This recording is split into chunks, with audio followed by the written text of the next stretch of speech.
إمام، مليون مبروك أول بطولة أفريقية. نقول لإمام عاشور مع النادي الأهلي أول بطولة أفريقية، لها مذاق تاني، لها طعم تاني.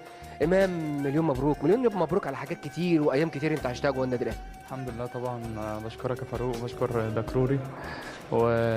والحمد لله. يمكن انا مختلف شويه، فرحتي مختلفه شويه عن باقي اللعيبه، لان ده كان انا قلتها حلم من احلامي ان انا احقق بطوله افريقيا. والحمد لله طبعا اللعيبه رجاله ساعدوني في حاجه زي دي، واتكلموا حتى معانا النهارده في المحاضره ان لازم يا رجاله ان شاء الله نقف مع بعض عشان نساعد امام، يمكن اول بطوله ليا. والحمد لله قدرنا نسعد بعض ونسعد الجمهور بصراحه اللي معانا من اول دقيقه ده لاخر دقيقه. بشكرهم طبعا على الدعم اللي هم عملوه لينا النهارده. والحمد لله ان شاء الله ما تكونش اول بطوله ليا ولسه من المزيد باذن الله. إمام، الكلمة اللي أنت قلتها دي كلمة ما تعديش كده وخلاص، إن اللعيبة تقول لك النهاردة عايزين كلنا نساعد إمام علشان يحقق أول بطولة.